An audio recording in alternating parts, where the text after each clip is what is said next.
Bismillahirrahmanirrahim. Assalamualaikum warahmatullahi wabarakatuh, Bu Mila. Waalaikumsalam warahmatullahi wabarakatuh. Apa kabar, Bu Mila? Baik, alhamdulillah. Baik, hari ini kita akan coaching ya, Bu Mila Baik, ya. Coaching mengenai modul ajar ya kita. Iya. Bagaimana, udah siap, Bu Mila? Alhamdulillah udah siap, insyaallah. Iya. Mungkin sekarang itu sedang gencar-gencarnya ya pemerintah menggalakkan IKM gitu, implementasi kurikulum merdeka. Di setiap itu selalu ada pelatihan baik online maupun yang offline-nya gitu ya. Iya. Nah, terus dalam ini kita akan bahas mengenai, karena kan modul ajar ya sekarang ya gitu. Iya, betul Ibu. Ajar. Yang apa sih yang Bu Mila pahami mengenai modul ajar itu? Oke, yang saya pahami modul ajar itu adalah kalau zaman dulu kita sebut sebagai RPP ya Bu ya. Jadi modul ajar ini adalah acuan kita atau skenario yang kita buat sebelum kita memulai pembelajaran. Memang sebenarnya hampir sama sih gitu dengan RPP gitu. Cuman untuk konteks dari Merdeka Belajar ini, modul ajar dibuat dengan lebih ringkas, dan kita di situ memasukkan karakter-karakter yang akan kita bentuk di dalam rangkaian pembelajaran kita gitu. Kita kelima dari profil pelajar Pancasila, dan mungkin untuk pendalaman materinya pun kita juga bisa memasukkan pembelajaran berdiferensiasi serta pembelajaran yang memasukkan sosial dan emosional gitu di dalam modul ajar tersebut. Itu pemahaman saya tentang modul ajar. Jadi ketika di modul ajar itu bisa dimasukkan pembelajaran diferensiasi dan KSE serta pembentukan karakter yang akan kita bentuk di dalam pembelajaran hari itu gitu. Terus dalam pembuatannya nih Bu Mila, dalam pembuatan modul ajar itu bagaimana nih cara supaya modul ajar yang kita buat itu menjadi lebih baik gitu, misalnya lebih bagus, terus tercapai apa yang kita inginkan gitu. Ya, yang jelas modul ajar itu harus mengacu pada capaian pembelajaran yang ada di dalam BSAKP yang nomor 33 ya Ibu ya, yang sesuai acuan kita. Terus tujuannya kita ambil dari capaian pembelajaran. Dari capaian pembelajaran kita breakdown menjadi tujuan pembelajaran dan ATP. Nah, sesudah itu baru kita breakdown lagi menjadi beberapa pertemuan gitu. Nah, modul ajar yang baik sudah pasti harus mengikuti tujuan yang akan kita capai. Kemudian alur dari pembelajarannya juga mengikuti tujuan-tujuan yang sudah kita tentukan, dan akhir dari refleksinya juga tetap mengacu pada apa-apa yang sudah menjadi tujuan dari pembelajaran yang akan kita tetapkan pada modul ajar tersebut. Ya, harus benang merahnya dari kita breakdown menjadi tujuan, dan kemudian dari tujuan itulah kita wujudkan dalam model pembelajaran yang akan kita terapkan di dalam modul ajar tersebut. Modul ajar. Iya, berarti mungkin kalau di dalam modul ajar itu lebih lengkap ya daripada RPP gitu ya, Bu ya. Misalnya ya perbedaannya mungkin ini. Sebenarnya alurnya sama aja sih gitu. Berarti kita mulai dari pendahuluan, kemudian ada inti, kemudian penutup gitu. Cuman kan kalau untuk IKM ini kan kita mulai dari asesmen awal ya gitu, untuk memetakan siswa gitu. Kemudian ada karakter-karakter yang harus dicapai, sementara di dalam RPP kan tidak ada gitu, tidak memuat konten tersebut gitu. Jadi perbedaan modul ajar dengan RPP kan adalah seperti itu. Kemudian di modul ajar untuk IKM ini kita juga harus memuat adanya refleksi gitu kan, refleksi harus apa. Sementara kan kalau di RPP itu kan sebelumnya kebanyakan kita nggak melakukan refleksi, kita hanya langsung melakukan asesmen atau penilaian ya, penilaian akhir gitu dari langsung formatif gitu ya. Kalau ini kan berarti kita refleksi, per pertemuan itu ada refleksi gitu. Kemudian asesmen itu dilakukan per pertemuan kalau di dalam IKM itu termasuk refleksi. Nah, kalau ulangan harian itu jatuhnya adalah asesmen formatif ya. Ya, terus maksudnya yang lebih menurut Bu Mila itu ketika membuat modul ajar itu, karena kan banyak ya membuat modul ajar itu, bagaimana caranya mensikapi supaya setiap modul ajar itu bisa kita buat dengan baik gitu kan?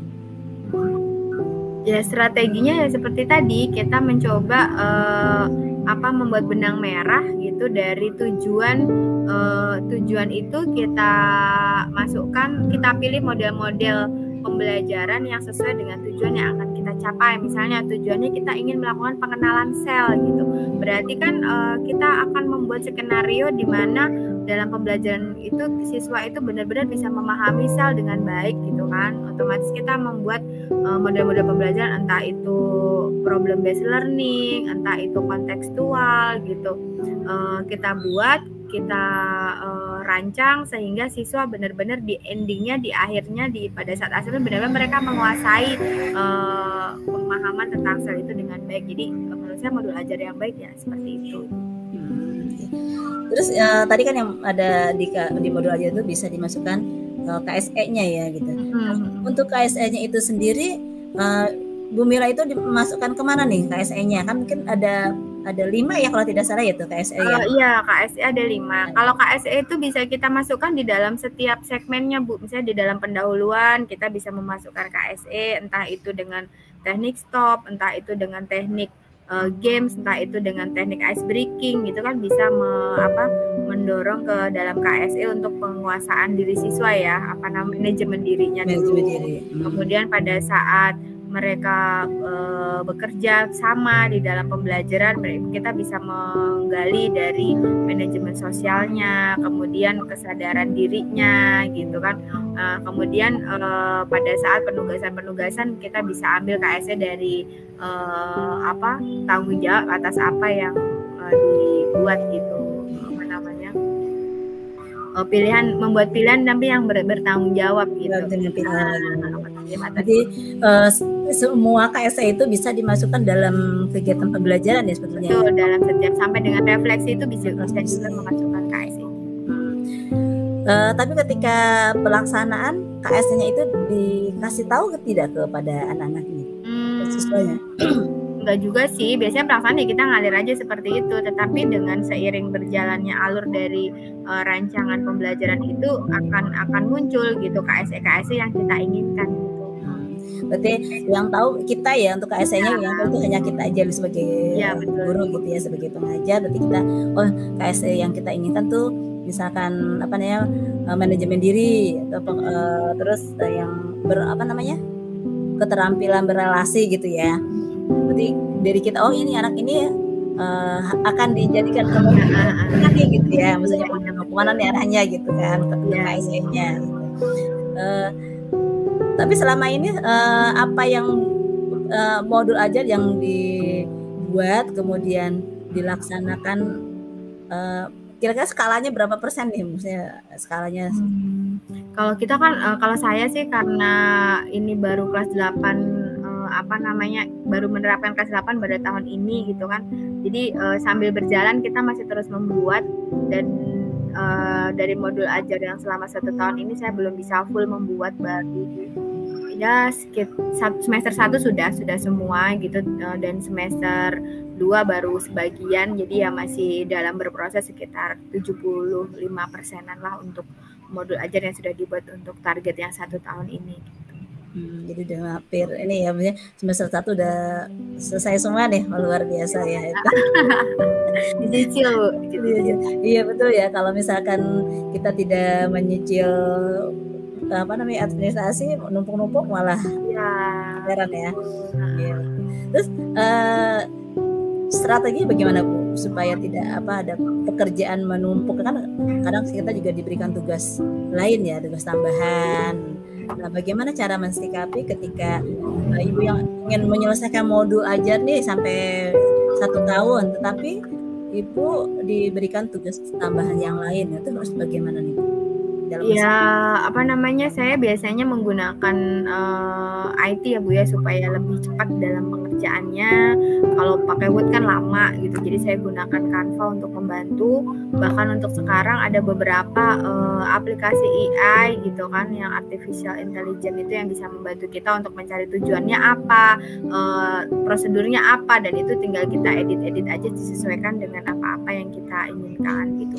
Untuk Canva sendiri juga sudah ada Canva AI dan Canva Magic itu yang membantu kita cepat gitu dalam mengerjakan tugas-tugas juga. Bukan berarti kita kopas ya di situ, karena di situ hanya template gitu, hanya template saja, dan memudahkan kita untuk membuat variasi yang lebih menarik dalam membuat modul ajar, tetapi kita masih leluasa untuk mengedit sesuai dengan skenario pembelajaran yang kita buat. Oh gitu, jadi menggunakan aplikasi ya Bu ya, aplikasi yang sekarang udah canggih ya, bisa pekerjaan kita, jadi tidak bertumpuk-tumpuk pekerjaan gitu. Iya. Terus untuk aplikasi ini apakah Ibu sudah berbagi kepada teman sejawat itu, supaya mereka juga teman-teman yang lain bisa menggunakan aplikasi Canva dengan ada AI-nya supaya mempercepat pekerjaan kita gitu. Ya. Alhamdulillah sudah berbagi dengan sudah. Saya kan di sekolah ada juga FGD, Forum Guru Diskusi untuk khusus mahasiswa IPA gitu kan. Di situ saya juga udah banyak sharing dengan teman. Saya juga di MGMP saya juga pernah mengisi sebagai narasumber juga gitu untuk membantu teman-teman yang pengen belajar tentang Canva. Dan untuk pengembangannya saya biasanya berproses di grup gitu kan. Oh ya nih pakai ini aja gitu untuk mempercepat kerja. Kalau untuk di sekolah sih dalam forum FGD saya sering lebih intens dengan teman-teman saya. Bahkan sekarang teman-teman saya aja kadang, Bu kalau ini gimana? Bu kalau ini gimana gitu. Jadi malah teman-teman sendiri yang aktif untuk banyak bertanya dan minta untuk dibimbing gitu dalam pengembangan Canva bagi pembuatan modul-modul ajar itu. Tidak hanya untuk modul ajar sih, bisa juga untuk presentasi, bisa juga untuk bikin video gitu kan, dan banyak hal lah yang bisa digunakan. Iya, berarti dengan ada aplikasi tersebut menjadi lebih menarik ya Bu ya, pekerjaan kita lebih cepat.